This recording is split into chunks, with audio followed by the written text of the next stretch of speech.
Hi there, welcome to Read by the Author. This is season 1.5, the first in-between-y season of the podcast. This season, we are reading Blood Ties by Tarah Benner, and let's continue the story. Chapter 4. Gabriel. Just a few hours after I left Wesley, I pulled up at the back room. Neon lights from nearby bars reflected off my tinted windows, and I saw the bouncer eye my car warily as I parked along the curb. A minimalist rendering of a skeleton key was the only sign outside the club. The entrance was a single door painted black, tucked around the corner. The back room was one of those spots that was designed to be an open secret, but everyone on the bar scene knew about it. It had been years since I visited. The back room wasn't my kind of place. The drinks were wildly overpriced, and there were far too many dark corners for supernaturals to lurk in.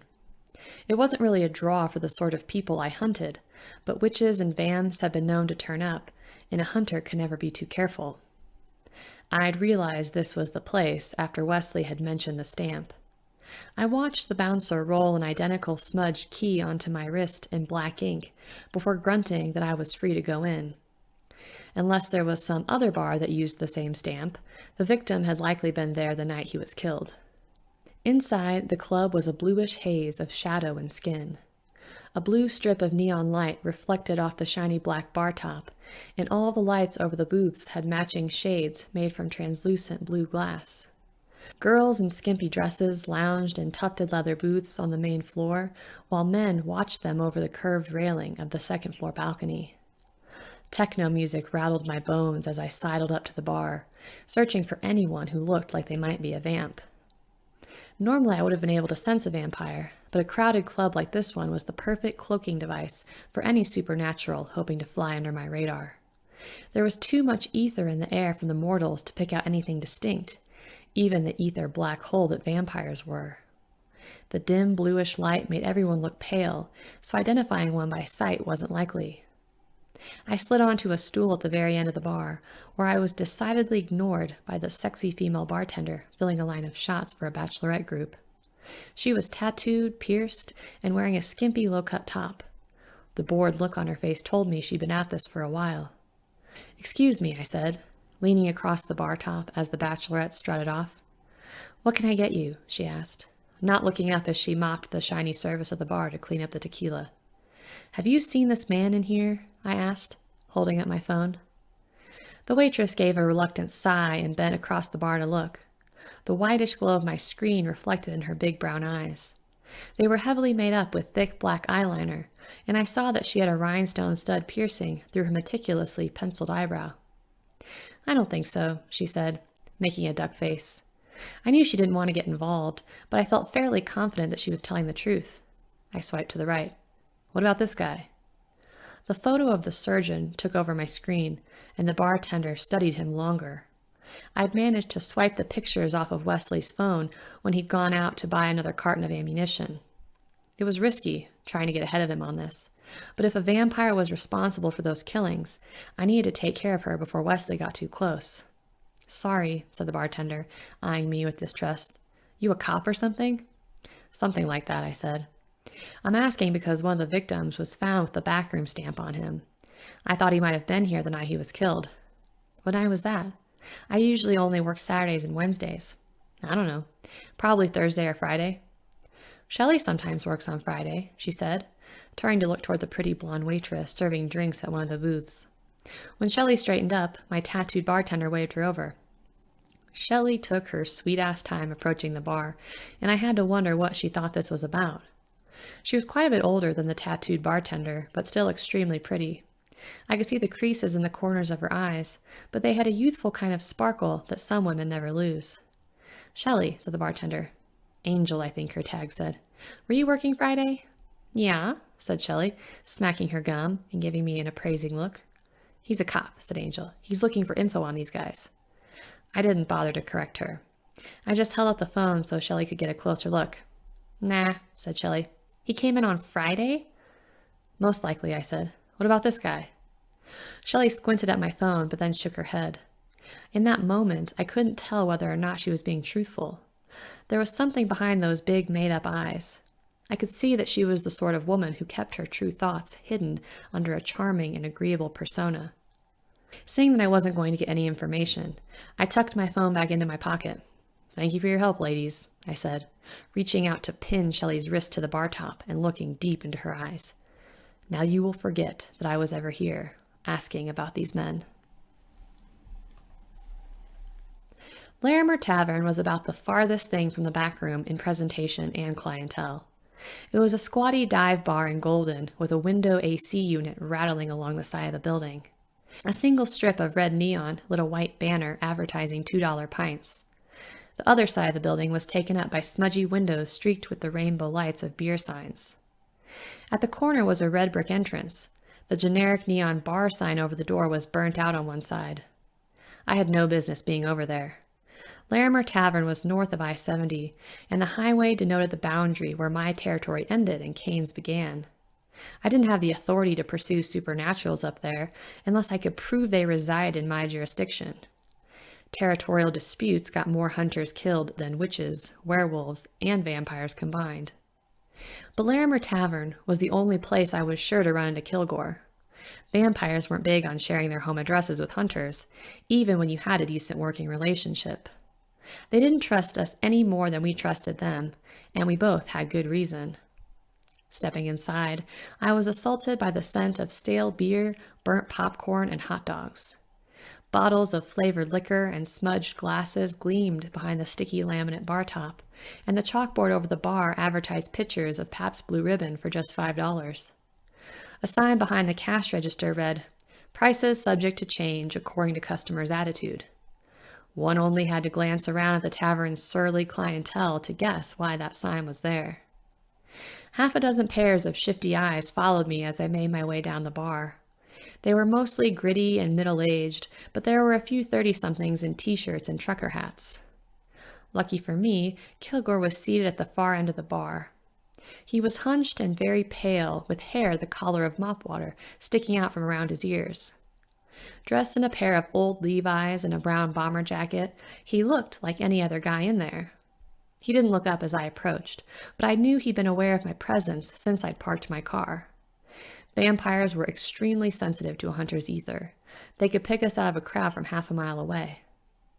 Kilgore was what his kind liked to call an ethical vampire, meaning he drank from humans who either gave their consent or had their memories wiped afterward. He never drank enough to kill his victims, and the ether in his venom healed the bite marks instantly. I had no way of verifying this. I just had to take his word for it. Barring any suspicious deaths or mortals raving about blood-sucking vampires, there was no way to prosecute ethical vamps for feeding. "Kilgore," I said, dropping onto the bar stool beside him. Kilgore was drinking dark beer from a filthy glass, but I knew it wasn't doing much to quench his thirst. "What do you want, Pierce?" he asked, staring up at the TV mounted behind the bar. An MMA fight was playing on screen, and one of the fighters' faces was swollen and bloody. "Need a favor?" "Always a favor," said Kilgore, throwing back his beer and swallowing with a look of distaste. I decided to ignore this. I had known Kilgore since he lived in that shithole trailer near Idaho Springs. When he moved to Golden and stumbled into Kane's territory, he'd had some trouble. I'd stepped in and kept him off Kane's hit list, so the vampire owed me big time. 2 dead bodies turned up this week. Looks a lot like a vampire did it. Kilgore's head swiveled in my direction, fixing me with a flinty gaze. "What makes you so sure?" "Both men were found with their necks broken mid-coitus. One of the victims is linked to some blood bags that went missing from a hospital. I'm thinking he was some vamp's pet before she got sick of him." "Were they drained?" asked Kilgore. "Drained? The bodies?" "No, not that I heard." Kilgore made a non-committal noise in the back of his throat. "Seems to me you're just hoping a vampire did it." "Kilgore." He and I both knew that, subtle as they were, the odd circumstances of the deaths pointed to a vampire. Kilgore drained his beer and signaled the bartender for another pint. He was purposely avoiding my gaze, which usually meant he knew more than he was telling. I started to grow impatient. If these killings continue, the Brotherhood is going to crack down on every vamp in Denver.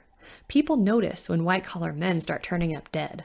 If they decide to bring another hunter into my territory, it's going to be bad news for all your friends. "Your threats are no good here," Kilgore grumbled, though I could tell my words had had their intended effect. I waited. I knew he was on the verge of telling me. I just had to be patient. "I heard someone was raising a new clan somewhere over in Hilltop. That could explain the missing blood bags." At those words, I felt a tingle of excitement mixed with dread. Creating new vampires was strictly forbidden. The Brotherhood had taken it upon themselves to create and enforce that law, and centuries of pitting magical beings against one another effectively prevented any one species from challenging their authority. One reason for the ban was that new vampires increased the demand for blood, and they were dangerous. A freshly turned vampire had an insatiable thirst, and when they sank their fangs into warm human flesh, it was all they could do to avoid killing the mortal. Still, there were plenty of traditionalists in the vampire community who didn't recognize the Brotherhood's authority. The few who were ballsy enough to create new vamps in secret usually did so by nursing their new brood on blood bags. It was the vampire equivalent of canned food, but it helped new vampires learn self-control until they mellowed enough to feed on the living. "Where in Hilltop?" I asked. I needed to cut the clan off at the head, which meant finding the new vamp's sire. Kilgore shook his head. "How should I know?" "Because you vampires gossip like old ladies at a knitting circle." Kilgore didn't say anything. "If you won't tell me, I might let it slip to Kane how that homeless man turned up dead last winter." All right. Just because Kilgore was an ethical vamp didn't mean he never slipped up. "The clan's on one of those tree streets, I think. Cherry, maybe elm. Who's making them?" "I don't know. All I heard is they've been getting out at night lately. I know a few who've seen them around." I let out a growl. A new clan was like black mold to a hunter. It could often grow for years before the problem was discovered, and once you found it, it was hell to get rid of. "As for the stiffs," Kilgore continued, "that sounds like Letitia's work." "Who's Letitia?" "Just a bad vamp making a splash. I've never met her, but I've heard she likes the taste of men, and that she's got a bit of a violent streak." I'd heard that vampires had certain preferences. A lot of vamps targeted women, either because they preferred women sexually or because they were smaller and therefore easier to handle. But I'd heard from more than one vamp that young women were more prone to anemia, which meant their blood didn't taste as rich. "She's one of those new wave night supremacists." Kilgore raised an eyebrow. "Handle with care." I rolled my eyes and fell silent as the bartender drifted off. I knew I shouldn't stay for a drink, but I was quickly losing motivation to hunt down this clan. If Letitia was a night supremacist, there was a good chance she had sired the new clan. Night supremacists considered vampires to be a superior species, so they believed in creating as many new vamps as possible. They were also prolific feeders who thought they had a right to kill mortals simply because they were more powerful. In other words, they were bad news. "Bourbon," I said to the bartender, not offering any specifics. I figured the top-shelf liquor would be limited in that place. "You planning on staking her?" asked Kilgore. "I will if I find out she's sired a whole soccer team of vamps, or that she's the one who killed those mortals." Short of ripping a vampire's heart out, staking one through the heart and burying its body was the best way to get rid of one. A wooden stake wasn't foolproof. Sometimes it just grazed the heart, but it did prevent a vampire from reanimating until it was removed. Burying the vampire in an unmarked grave was the safest way to make sure nobody tried to bring the vampire back. "Good luck," said Kilgore, shaking his head. "Letitia's been staked a couple of times before, and she's out for hunter blood." "How old is she?" "Old, from what I hear." I knew from experience that old was a relative term, but the older the vamp, the harder to stake. They weren't as fast or strong as newly turned vampires, but they had been around the block long enough not to fall for any of a hunter's usual tricks. If Letitia was 200+ years old, she'd be tough to take down alone. "Well, if you run into Letitia, you and I don't know each other." The bartender brought me my drink, and I took a sip. "Scared?" "You'd be stupid not to be." Chapter 5. Gabriel. The sun was setting by the time I pulled up at the hotel resort and convention center. It was the perfect Las Vegas night, warm and dry with a slight breeze that caused the palm trees to sway dreamily. The Brotherhood had closed down the entire resort for the weekend's events. It was a feat I was sure had required gobs of cash and the power of suggestion. Usually, the equinox shindigs weren't as elaborate as the ones held at the spring and winter solstice, but it appeared the Brotherhood had outdone itself.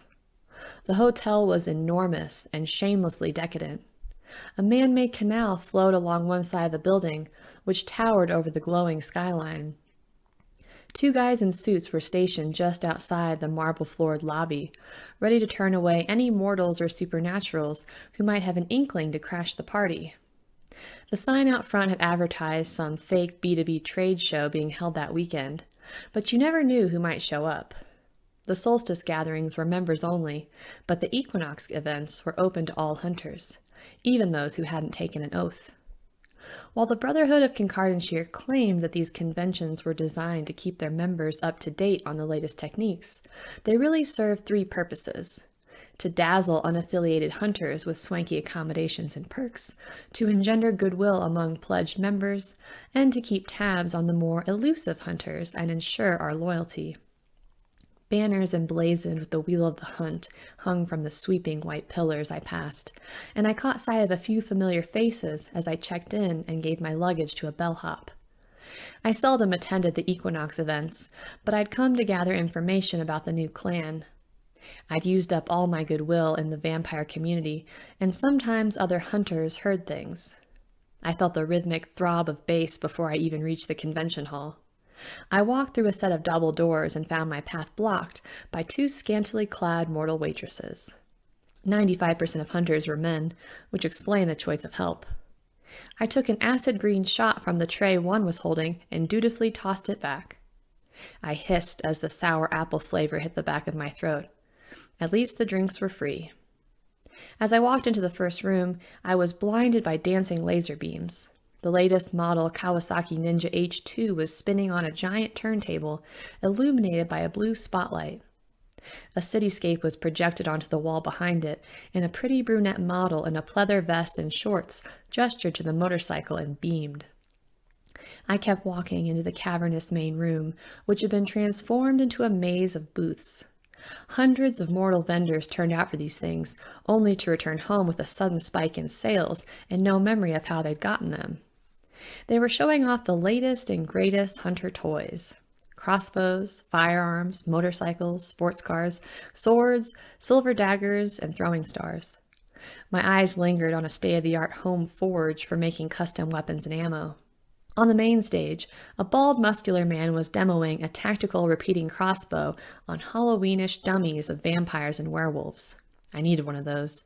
Sound effects of screams and blood splatters boomed over the loudspeakers, causing abandoned glasses on the high tables to vibrate. I rolled my eyes and took a flaming shot from a waitress dressed like a warrior princess.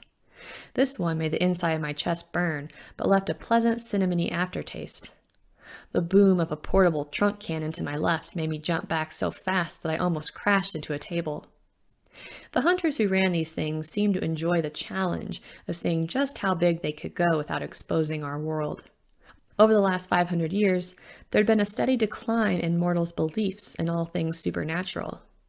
Most people think the Enlightenment was the final nail in the coffin, but the Industrial Revolution is actually what did it. Every technological advancement from the steam engine to the automobile brought more people to the dark corners of the map. Many magical creatures died out or were hunted to near extinction. With them gone, hunters seemed unnecessary at best, dangerous at worst. We went underground in the mid-1800s, and it's been that way ever since. Making my way around the room, I kept an eye out for people I knew. The Brotherhood pulled hunters from all over North America and Europe, and most of us touched down in Vegas a few weekends a year. I scanned the oversized itinerary post in the aisle. Supercharge your bounty earnings. Pass. How to kill 3 wares with 1 bullet. Tactical plans for clans and packs. Pass. Long haul hunting. Know the code before you track in another hunter's territory. I shook my head. It was as if they ran the same sessions year after year under different names. Some of the tactical training sessions were fun to participate in, but those were always held first thing in the morning, before the attendees started drinking. Over by the bar, I caught sight of a familiar face and felt my blood quicken. She was probably the only woman in the room who wasn't a waitress or an auto show model, but nobody else seemed to have noticed her. The woman had a blunt bob of dark auburn hair that glowed copper and gold under the bar lights. She wore a pair of tight jeans that hugged every curve, and she was tapping the side of the bar with the toe of her boot. In the shadow cast by her brown leather jacket, I could just make out the handle of her sidearm. Morgan collected firearms like some women collected shoes. She was sitting alone, nursing a drink. That was my cue to approach. Downing another shot from a circulating tray, I sidled over to the bar and slid into the stool beside her. Morgan Flanders. Morgan turned, not looking surprised. It was next to impossible to sneak up on Morgan. Her eyes were an unusual greenish amber color, and they twinkled as the corner of her mouth lifted in a friendly smirk. Gabriel Pierce, as I live and breathe. I waggled my eyebrows. Still living, still breathing. That's more than I can say for some of the young upstarts who were here last year. You gotta thin the herd somehow. We can't all be hot shots like you. I see they really amped up the testosterone to compensate for your appalling numbers last quarter, said Morgan. I ignored this little dig at the Brotherhood. Morgan hadn't taken any oath, but she was as much of a fixture at the Equinox events as any of the pledged members. There was no love lost between Morgan and the Brotherhood, but she showed up at these things twice a year to stay sharp and network. You look good, I said, since she hadn't acknowledged my first compliment. She looked better than good. She was smoking hot. Morgan had the sort of figure that all women wanted and a dark beauty mark over her lip. She flashed a smile. So do you. Woodford Reserve on the rocks, I said to the bartender. The bartender pulled out a glass and gave a generous pour. I hear you've got a pretty active new clan on your hands, said Morgan conversationally. I frowned. All those vampire killings up near Denver? Segways were never your thing. Isn't that your territory? Morgan asked casually. Yeah, but I'm only aware of 2 killings so far. It hadn't even been a week since I'd last seen Wesley. Surely I'd have heard if there had been more murders. Morgan rolled her bottom lip in a half blasé, half smug expression. I heard there were 4 in the last month, 1 in Aurora and 1 in Boulder. I hadn't heard. I squinted at her. Who's your source? Not that I doubted her intel. Morgan was good. If she'd been a pledged member instead of a freelancer, she would have made more in bonuses than most hunters made in bounties. Morgan shrugged. You just hear things when you're out on the road. What sort of things? I asked, a slight edge to my voice. Morgan gave me a sideways look. Nothing like that, she assured me. Just that they're thinking of bringing another hunter into your territory. The population out there has exploded. You can't be expected to round up all those supernaturals on your own. I grimaced. Morgan wasn't wrong. The legalization of marijuana had sparked a boom in Colorado that had brought unprecedented growth to the area. It was impossible to know exact figures on the number of supernaturals in a city, but one could estimate that it was about 1% of the total population. There were proportionally more mortals than there had been 10 years prior, but overcrowded cities and more people encroaching on their natural habitats meant more clashes between mortals and supernaturals. When you factored in the rate of deviant magic per capita, my territory was right on the cusp of needing another hunter. But I didn't like to share. I'll tell you what I know, I said cautiously. Morgan's eyes gleamed with a lively curiosity. She'd never shown this much interest in me, even in bed, and I couldn't resist feeding into something that so clearly intrigued her. There's a vampire called Letitia who's killed a couple of mortals, I said. She's old guard, dangerous, and a night supremacist. Morgan's eyes grew wide. Is she the one siring all those new vampires? I held back a groan. I didn't even want to ask how Morgan knew about the Hilltop clan. Apparently word had gotten around. I blamed Kane. He would have loved for the Brotherhood to send another hunter into my territory. I don't know, I admitted. I'm looking into it. I had been looking into it, until I'd been pulled away to deal with some ghouls that were laying waste to a military cemetery. Damn, Pierce, said Morgan, stretching back against the bar stool and smiling like the Cheshire cat. If I didn't know any better, I'd say you were losing your touch. Careful now, I said, my gaze lingering on her lips, or I won't be able to leave here tonight until you revised your opinion of me. As it turned out, neither of us would be making it to any of the convention sessions that evening. 5 minutes later, we were in the elevator headed up to my room. I had Morgan pressed against the wall opposite the doors, partly so I could press my body against hers, and partly to keep her pinned. Her skilled fingers had my shirt half unbuttoned before we even made it to my floor, and I wanted to wait until we had some privacy before she stripped me naked. Luckily, no one boarded the elevator between the 30th and 40th floors. She'd already managed to get my shirt undone, and my belt buckle was hanging loose from my belt loops. Gripping her ass through her tight jeans, I steered her out of the elevator and down the hall. Morgan let out a soft gasp as I pushed her against the wall and fumbled in my pocket for a room key. Most hunters I knew smelled like whiskey and gunpowder, but Morgan smelled like coconut shampoo. I swore as she pressed her hips into mine and pulled me tighter against her. The stupid card reader wasn't working. It kept beeping and turning red while Morgan nipped at my neck. I had her sandwiched between me and the door, and I was having trouble timing the card withdrawal as her fingers traveled south. Mercifully, the light blinked green, and I shoved my way into the room. Morgan shuffled back on her heels, slamming into the full-length mirror hanging on the inside wall. The room had golden beige wallpaper and white crown molding that matched the crisp white bed linens. "This is the last time we're doing this," Morgan breathed as I tugged her jacket down over her arms. Underneath, she wore a black zip corset-style top and an underarm gun holster.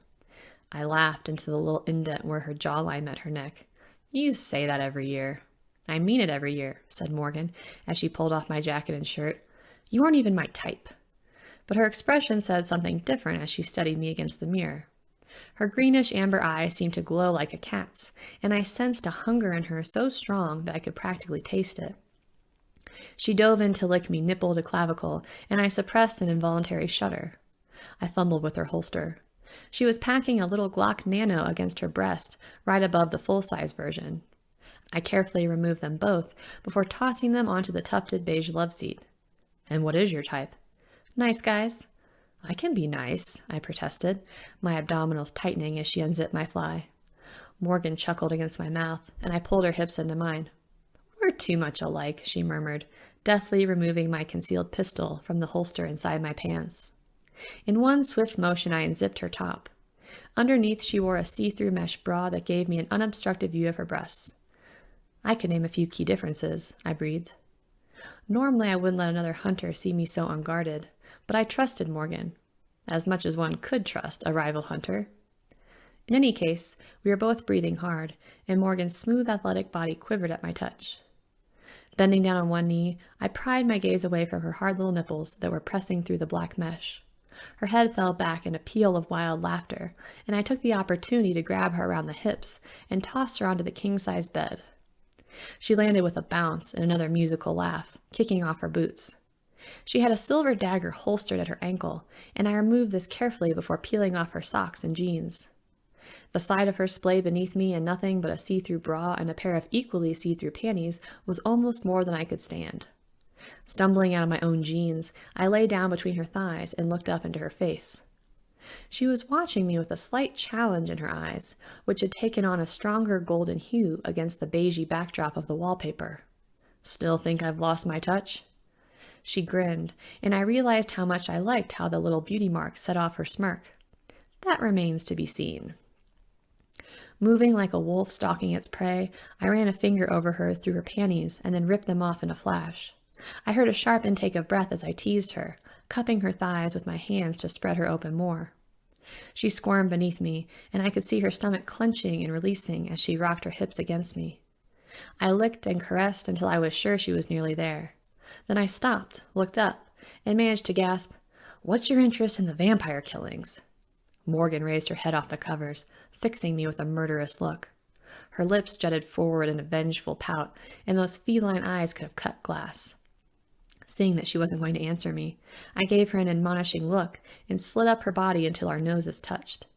She held my gaze with a stubborn glare, but I could see the longing in her eyes. Slowly, I let myself slide inside her, and Morgan arched her spine.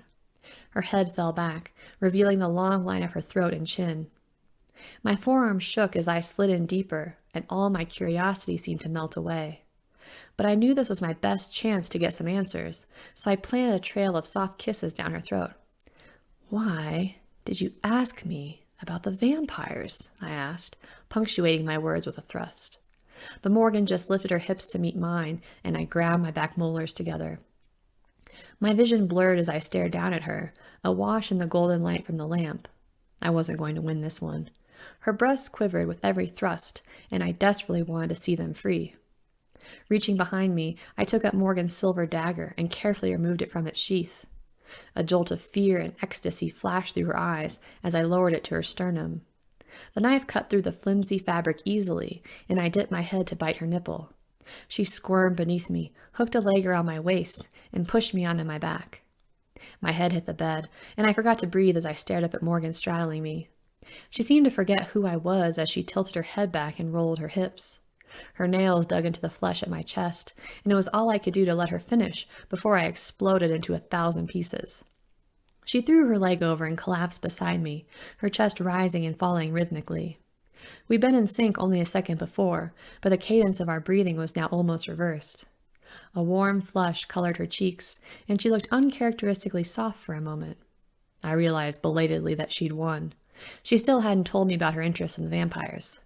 "See," she said, trying to look at me, "you are not a nice guy." "How am I not a nice guy?" "Nice guys don't interrogate girls during sex." "That was just friendly conversation between colleagues." Morgan laughed and rolled her eyes. "Colleagues? Friends?" I might have felt bad about it if Morgan wasn't so clearly amused.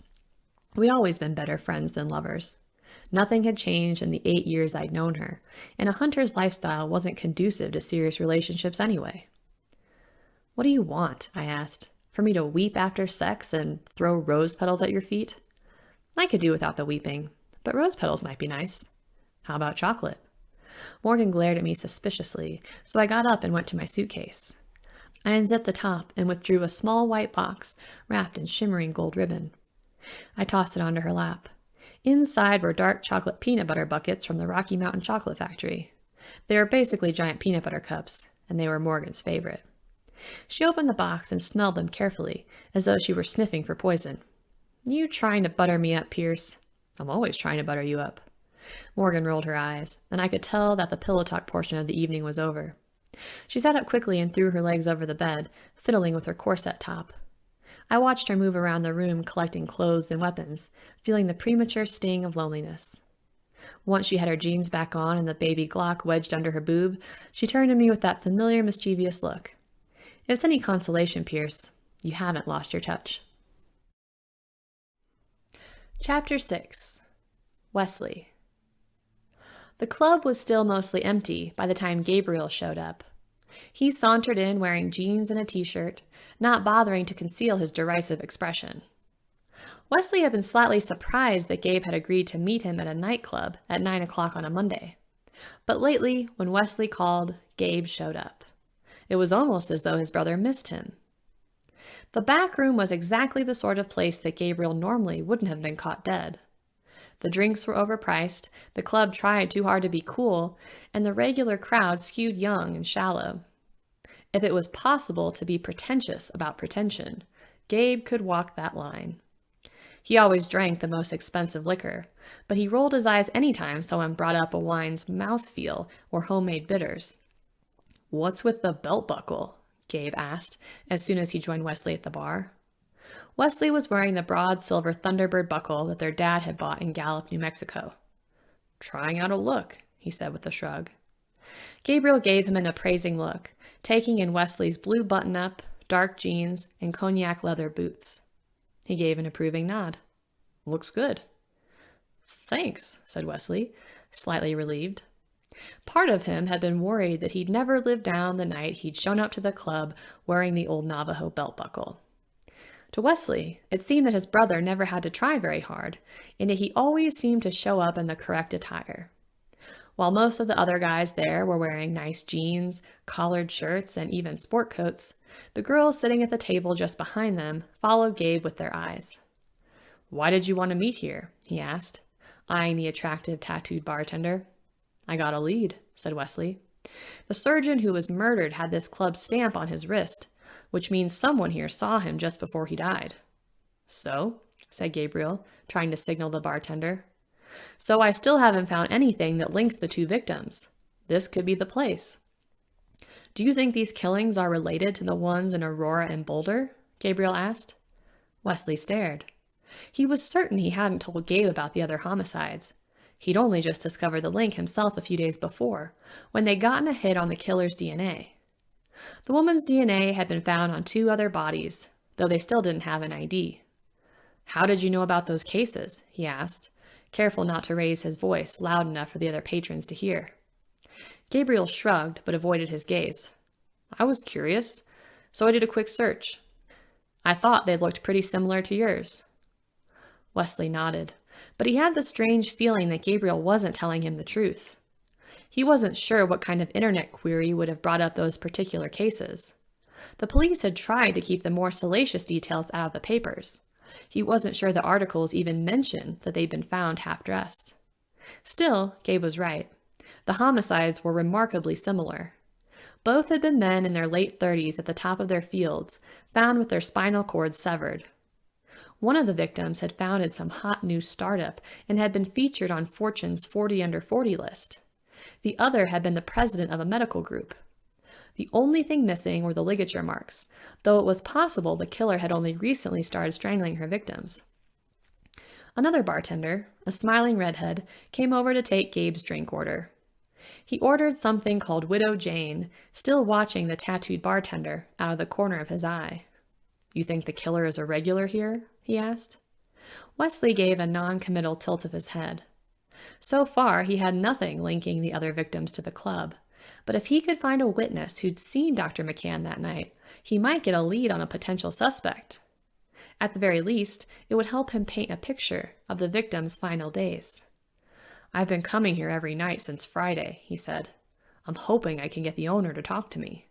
"Who's that?" Gabriel asked. "Lucian Alexander." Wesley had already checked out Mr. Alexander. He'd come back clean, a little too clean.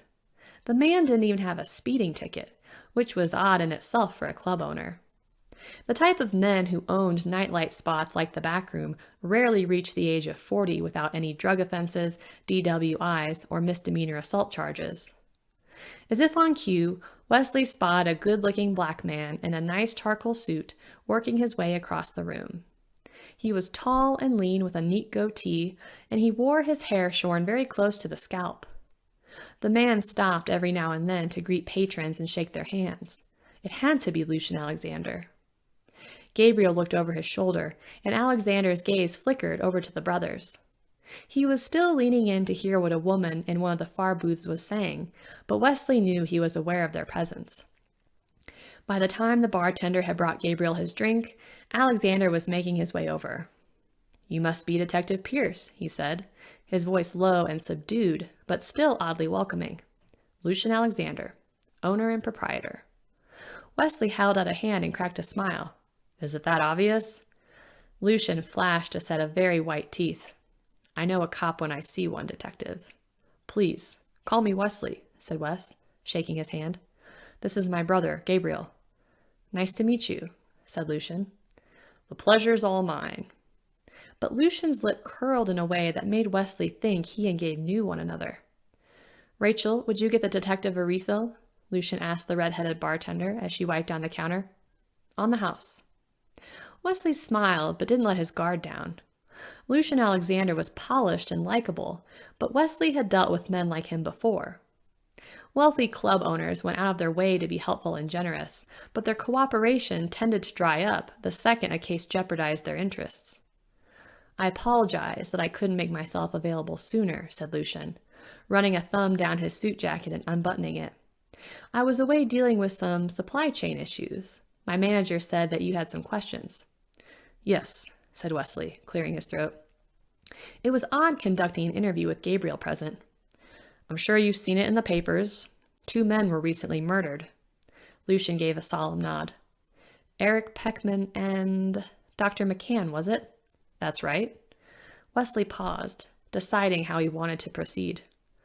"We believe both these homicides were the work of the same killer, and we're trying to understand how the victims might be connected. We have reason to believe that the doctor may have visited your club in the days leading up to his death."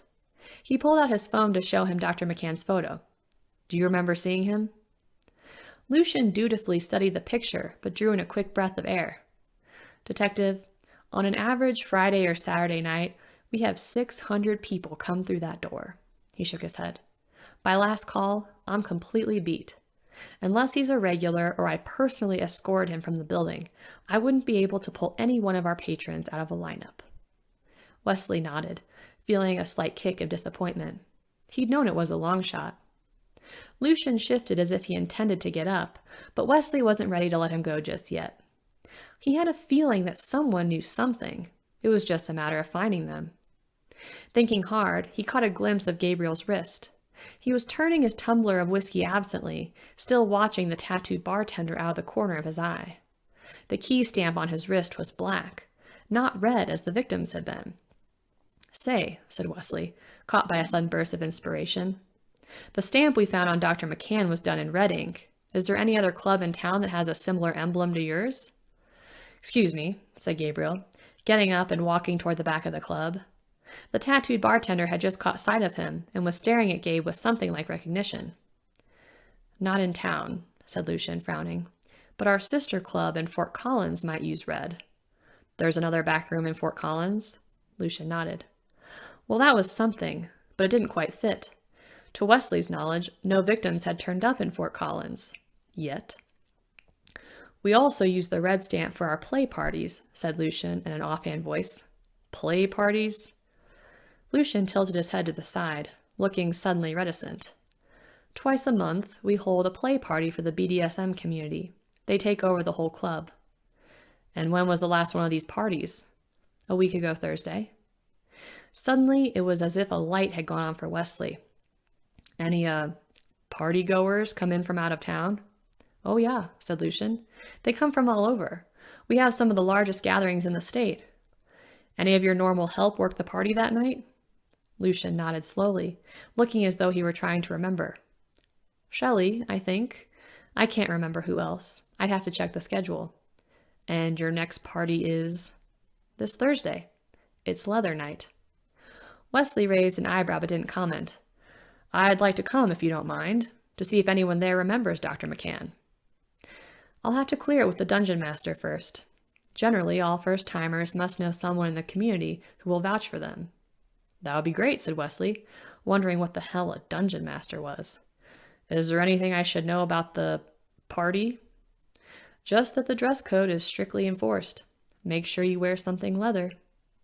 Wesley must have looked uneasy, because Lucian added, "No one is required to participate, though newcomers tend to be popular." "I'll try to blend in," said Wesley. At that moment, Gabriel walked back over, looking slightly relieved. "Thank you, Mr. Alexander," said Wesley quickly. "You've been very helpful." "I hope so, Detective. Please let me know if I can help with anything else." "I will." "It was good to meet you," he said to Gabriel. Gabriel nodded and took his seat. Excitement raced through Wesley's veins. It was too early to say for sure, but his gut told him he was onto something. Thanks for listening to the Read by the Author podcast. To find out what happens next in the story, stay tuned for the next episode. Until next time, happy reading!